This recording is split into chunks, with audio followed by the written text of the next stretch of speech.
Assalamualaikum selamat datang kembali di Guru Gembel Channel. Semoga apa yang akan saya sampaikan di sini menjadi autokritik yang membangun untuk satu pihak dan motivasi sportif untuk pihak yang lain lagi. Kita sekarang akan membandingkan kenapa sekolah Islam seringkali lebih buruk daripada sekolah Kristen.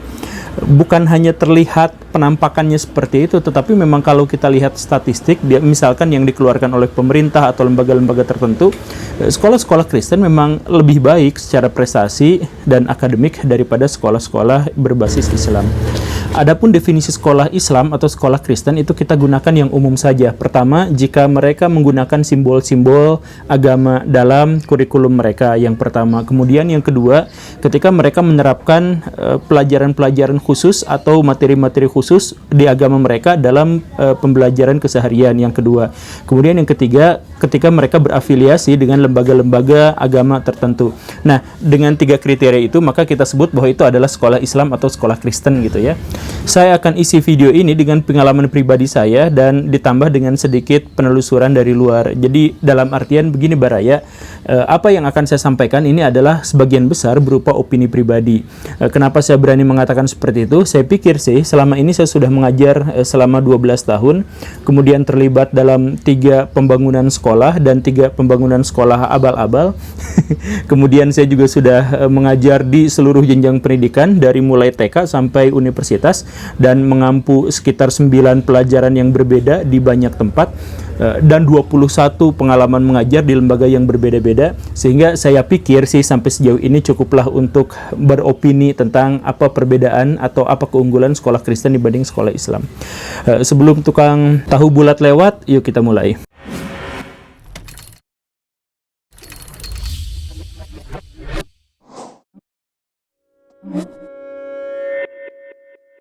Hal pertama yang membedakan antara sekolah Islam dengan sekolah Kristen itu dilihat dari latar belakang pemikiran diberdirikannya sekolah itu. Sekolah-sekolah Kristen itu awal mulanya didirikan dengan 2 pikiran utama. Yang pertama adalah saya harus mencerdaskan kehidupan bangsa, saya harus membantu pemerintah untuk menciptakan kader-kader yang baik. Karena itu saya harus mempersiapkan persiapan yang sangat matang, keuangan yang sangat matang, donasi yang sangat matang, peraturan yang sangat matang, sistem yang sudah jelas, staf-staf dan guru-guru yang sudah dipersiapkan jauh sebelumnya, atau kalaupun mereka tidak mempersiapkan gurunya, mereka mempersiapkan kriterianya dan sebagainya.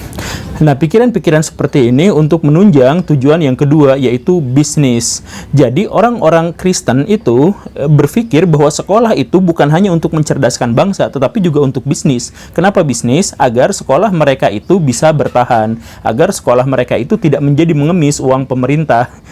Jadi mereka itu mandiri secara finansial. Karena itu mereka juga berpikir orientasi bisnis, mana yang akan dicapai, program-program apa yang dijadikan unggulan dan sebagainya. Jadi apakah sekolah Kristen itu bisnis? Iya, tetapi sebagai landasan untuk tujuan yang pertama tadi itu. Nah, ini sangat berbeda dengan sekolah-sekolah Islam. Maaf sekali lagi bukan semuanya, tapi ini pengalaman pribadi saya. Kalau Baraya punya pandangan yang lain ya silahkan saja. Saya juga pernah mendirikan sekolah Islam dan apa yang ada di sana, pikiran-pikiran orang-orang Islam itu adalah kalau mau mendirikan sekolah, ini adalah tujuan yang baik. Insya Allah sama Allah dibantu. Jadi sok aja kereyeh dulu.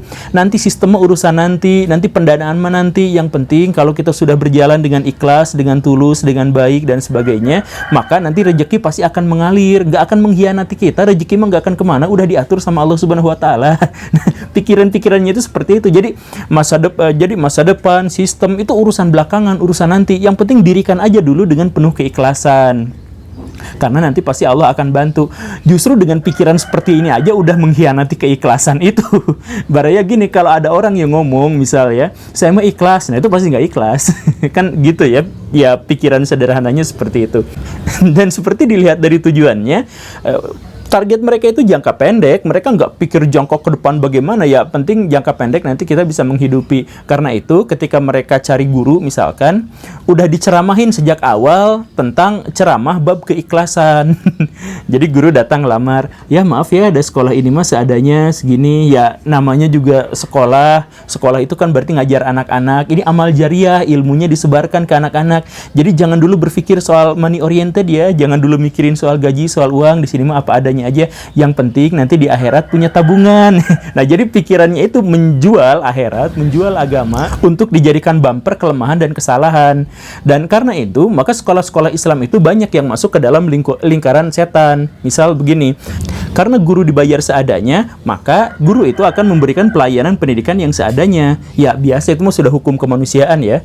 Karena si guru itu hanya memberikan layanan pendidikan seadanya, maka siswa-siswa pun belajar seadanya. Karena siswa belajar seadanya itu, maka kualitas lulusan mereka juga seadanya, ala kadarnya. Karena kualitas kelulusan siswa itu ala kadarnya, seadanya, maka image sekolah itu menjadi image sekolah seadanya atau bahkan kurang di mata masyarakat. Karena itu, siapapun yang masuk ke sana adalah siswa-siswa yang seadanya. Karena sekolah itu tidak diminati, biasa-biasa aja. Nggak bisa bikin saringan masuk, nggak bisa bikin apa, semacam itulah. Nah, karena image sekolahnya itu jelek, maka yang masuk ke situ juga adalah siswa-siswa dengan kadar yang seadanya. Karena siswa yang masuk ke sana kadarnya seadanya, karena dididik oleh orang tua yang seadanya, makanya memberikan SPP juga seadanya, kan begitu, nunggak dan lain-lain. Karena SPP-nya nunggak dan lain sebagainya, maka guru-guru dibayar murah. Begitu aja muter terus-terusan gitu. Oh, berarti itu mah gurunya aja yang tidak militan, yang mengajar karena cari duit. Kalau gajinya sedikit, berarti ngajarnya juga kurang gitu. Ya, bukan gitu. Begini Baraya, ini pengalaman pribadi saya ya, saya ceritain. Dalam satu kesempatan, saya pernah mengajar sekolah Islam dan sekolah Kristen dalam satu tahun pelajaran yang sama. Sekolah itu sama-sama besar, lapangannya juga sama-sama besar, siswanya juga sama-sama banyak, kurang lebih memiliki jumlah yang sama, jumlah siswa yang sama. Apa yang terjadi? Di satu tempat, di sekolah Islam itu, saya mengajar sekitar 26 jam dan saya dibayar 350.000. Diambil potongan ini itu buat uang batik, buat uang apa gitu ya, maka saya dapat sekitar 315.000 rupiah dalam 26 jam mengajar. Di sekolah Kristen saya mengajar hanya 8 jam mengajarnya, jadi satu hari pun kurang, tetapi saya dibayarnya 1 juta lebih sedikit, dan itu masih ditambah bonus kalau saya mengajar dengan baik, kemudian saya bikin ini itu dengan sebaik-baiknya. Bayangkan, saya mengajar di sekolah Kristen sepertiga dari sekolah Islam dalam durasi waktu, tetapi digaji 3 kali lipat. Padahal sekolahnya sama-sama besar. Kenapa seperti itu? Karena sekolah-sekolah Islam itu banyak yang berpikir money oriented.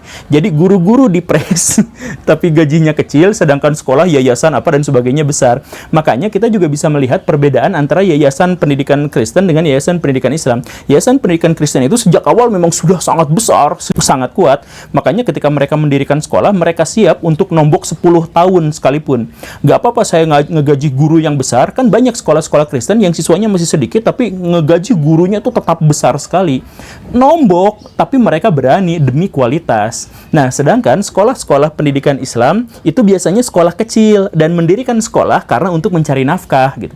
Makanya mereka mempres guru dengan nominal yang sekecil-kecilnya, tapi yayasan-yayasannya mereka biasanya tumbuh dengan sangat pesat. Sekali lagi, tidak semua seperti itu, tetapi mungkin Baraya punya pengalaman yang sama dengan image seperti ini. Masalah kedua yang memisahkan antara sekolah Islam dengan sekolah Kristen versi saya itu adalah bahwa orang-orang Kristen itu biasanya mengintegrasikan antara iman dengan perbuatan. Mereka itu menggunakan sistem ilmu pengetahuan itu sebagai landasan untuk menjadi iman. Jadi iman itu adalah harus perbuatan, dan perbuatannya itu mana harus direalisasikan dalam kehidupan nyata. Sekolah-sekolah Kristen itu menganggap bahwa ilmu pengetahuan itu adalah bagian dari agama, matematika itu agama, fisika itu agama, sehingga ketika mereka belajar fisika itu berarti mereka belajar agama, karena belajar fisika itu nanti ke depannya mereka akan menciptakan ini itu demi kemaslahatan umat, kemaslahatan peradaban, kebersamaan dan sebagainya. Dengan itulah mereka melakukan amal ibadahnya. Kan begitu ya, terintegrasi. Karena itu mereka berlomba-lomba dalam sains, mereka berlomba-lomba dalam pengetahuan, dalam penelitian dan sebagainya. Nanti ujungnya mereka gunakan juga untuk agama, untuk kemanusiaan dan lain sebagainya. Sekolah-sekolah Kristen pada umumnya seperti itu. Sedangkan sekolah-sekolah Islam itu justru sebaliknya. Walaupun Islam itu digadang-gadang sebagai agama yang sumuliah, tetapi orang-orang Islam dalam hal berpendidikan itu dikotomis, sekuler, memisahkan antara kehidupan agama dan kehidupan akhirat, memisahkan antara ilmu pengetahuan agama dan memisahkan dan pengetahuan duniawi, katanya seperti itu. Misal begini, matematika itu kan nggak bisa mengantarkan kita ke surga. Milih bahasa Inggris atau bahasa Arab? Bahasa Arab lah. nanti di surga itu bahasa yang digunakan itu adalah bahasa Arab. Kalau kamu sekarang nggak bisa bahasa Arab, nanti di surga kamu nggak bisa ngapa-ngapain. Mungkin aja kamu ditendang dari surga karena nggak bisa ngerti bahasa Arab. Nah, jadi pikiran-pikiran bocil seperti itu tuh masih berkuasa di banyak sekali lembaga-lembaga pendidikan Islam. Jadi ketika masuk ke ranah pendidikan, jangan dulu fokus pada matematika, fisika sebelum dilandaskan pada ilmu akidah yang kuat. Nah, pikirannya itu seperti itu. Nah, sebenarnya di Islam generasi awal itu tidak pernah ada dikotomi seperti itu. Fisika, matematika, kimia, biologi itu adalah pelajaran dari agama Islam. Makanya ulama-ulama itu menciptakan ilmu kimia, mengembangkan matematika, mengembangkan ilmu astronomi, matematika dan sebagainya. Mereka biasa-biasa aja, dan itu adalah bagian dari agama. 1000 tahun sebelum Darwin muncul, Al-Jahiz sudah memunculkan teori evolusi, walaupun dalam taraf yang sangat sederhana, tetapi idenya dia sudah nemu gitu. Siapa dia? Muslim. Kemudian sebelum Kopernikus mengatakan bahwa bumi bulat dan mengelilingi matahari, itu Al-Biruni sudah mengatakan 400 tahun sebelum Kopernikus lahir, bahkan sudah meramalkan ini bentuk bumi itu seperti ini, luasnya begini dan lain sebagainya. Nah, tetapi sekarang tentu saja umat muslim malah sebaliknya, bahwa teori evolusi salah, bumi itu datar, kemudian menyangkal ilmu pengetahuan yang ada sekarang gitu. Kenapa disangkal seperti itu? Karena mereka tidak mampu menguasainya. Nah, kenapa tidak mau menguasainya? Karena pikirannya itu adalah ada ilmu akhirat, ada ilmu dunia, sekuler seperti itu. Sekulernya udah sampai ke tulang, bukan saja mendarah daging. Misal ya, ketika akhirnya ada tuntutan zaman sekarang bahwa kita harus modern, kita harus maju, apa yang dilakukan oleh sekolah-sekolah Islam? Bikin IT, Islam terpadu. Apa landasannya? Begini, kurikulum nasional yang sudah padat sama pelajaran itu, yang banyak dikritik oleh ahli-ahli itu, kemudian ditambahkan dengan dengan pelajaran-pelajaran berlabel Islam. Akhirnya sekolah itu menjadi jauh lebih panjang lagi. Jadi baraya begini, sekolah formal aja dengan komposisi pelajaran yang seperti itu sudah bikin siswa mumet, sudah bikin siswa stres, ditambah lagi dengan sekolah itu katanya adalah ini Islam terpadu. Ini bukan Islam terpadu, ini sekularisasi dalam agama. Islam itu disekulerkan. Jadi menganggap matematika itu adalah ilmu dunia, kemudian menganggap bahwa nahwu shorof itu adalah ilmu agama, sehingga harus dipelajari dua-duanya biar seimbang. Antara dunia dengan akhirat itu bukan seimbang namanya baraya. Itu menganggap bahwa Islam itu adalah agama yang terkotak-kotak, yang terpecah-pecah, yang hancur. Di dalam Islam semestinya itu adalah setiap orang harus berkembang sesuai dengan bakat minat kepentingannya masing-masing. Orang yang jago matematika silahkan matematika geluti, orang yang jago bahasa Arab silahkan geluti bahasa Arab, orang yang jago bahasa Inggris silahkan geluti bahasa Inggris. Nanti semua hasilnya itu demi kemaslahatan manusia, demi beribadah kepada Tuhan. Kan kita nggak bisa beribadah tanpa Tuhan, tanpa semen kan? Kita nggak bisa beribadah kepada Tuhan tanpa mengetahui ilmu astronomi kan? Mau sholat aja kita harus meluruskan dengan Ka'bah, dan itu harus diketahui dengan ilmu astronomi. Tapi kan bisa pakai gadget. Nah, gadgetnya juga kan bukan buatan Muslim, maka kita harus mandiri secara finansial dan intelektual. Gadget kita harus bisa bikin sendiri. Muslim kan belum bisa. Nah, pikirannya itu ke arah sana. Tapi gara-gara orang Islam itu sama banyak yang sekulernya mendikotomikan itu, maka sekolah-sekolah Islam itu malah menciptakan kader-kader Islam yang rapuh, yang di masa depan malah kacau, rusak karena stres dengan pendidikan yang terlalu banyak dan padat. Poin ketiga yang membedakan antara sekolah Kristen dengan sekolah Islam itu adalah, mulai serap ya, maaf, pagi-pagi ngejar biar nggak ada tahu bulat. Itu adalah bahwa sekolah-sekolah Kristen itu biasanya berpikir soal kinerja, berorientasi pada kualitas, dan dalam hal ini mereka menciptakan sebuah sistem. Ini sangat berbeda dengan apa yang ada dalam sekolah-sekolah Islam. Biasanya sekolah-sekolah Islam itu mengedepankan doktrin, kemudian romansa masa lalu, dan wacana-wacana. Saya akan jelaskan misalkan begini ya, waktu dulu saya ngajar di sekolah Kristen dan sekolah Islam, itu memang hawa-hawanya beda banget gitu. Sekolah Kristen, datangin, kumpulin, rapat. Apa yang mereka katakan? Teman-teman, di tahun 2030, mobil listrik itu sudah harus diwajibkan di Eropa. Di 2040, perjalanan keluar angkasa sudah menjadi massal. Itu bisnis yang sangat baik. Maka kita harus ciptakan pendidikan yang mengantisipasi masa depan itu. Kita bangun anak-anak kita untuk bisa bersaing di masa depan dengan orang-orang Eropa, orang-orang Cina terhadap teknologi-teknologi itu. Nah, mereka berpikirnya itu, masa depan, kualitas. Orang-orang Islam sebaliknya, ketika belajar mereka mengajarkan, anak-anak, lihatlah di zaman dulu.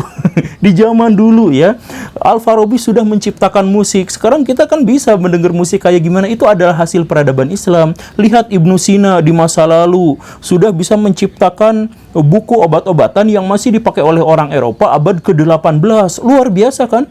Lihat itu Borobudur, itu dibangun sama Nabi Sulaiman. Jadi pikirannya itu masa lalu. Lihatlah Al-Kanuni menaklukkan Eropa, satu benua didominasi, dikuasai. Lihat betapa besarnya peradaban Islam di masa lalu. Nah, kelihatan baraya dari situ ya.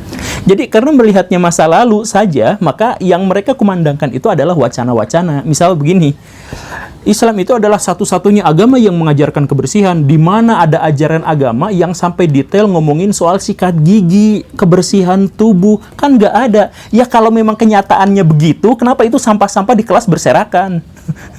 Saya kan pernah itu saya kritik langsung di depan rektornya, ada universitas gitu ya, ngomongin soal bab toharoh dalam Islam, ngomongin bab toharoh itu kelas kotor gitu. Ngomongin bab bebersih, tapi di situnya jadi cuman wacana, cuman membacot gitu, cuman ngahuntu, tapi realisasinya itu tidak ada. Ada sekolah hafidz Quran di gunung gitu ya, ngomong ke orang tua siswa, di sini kita mengajarkan hafidz Quran, menghafal Quran dan sebagainya, tapi disimpannya di gunung, sekolahnya itu di Gawir gitu. Jadi amdal saja mereka langgar, mungkin nyogok karena di gunung gitu. Tetapi walaupun mereka nyogok, kemudian bangunan-bangunannya juga bangunan yang kukuh gitu, tidak bisa resapan air, dan akhirnya akan menzolimi orang-orang yang ada di bawah. Hutan-hutan yang awalnya banyak pohonnya digundulin untuk bikin bikin sekolah itu. Dan udah kondisi seperti itu mereka ngomong, kita ini menjalankan syariat Islam, kita ini hafidz Quran dan sebagainya. Jadi ngomongnya memelihara Islam, tetapi realisasinya merusak daerah resapan air. Sedangkan orang sekolah-sekolah Kristen itu sebaliknya.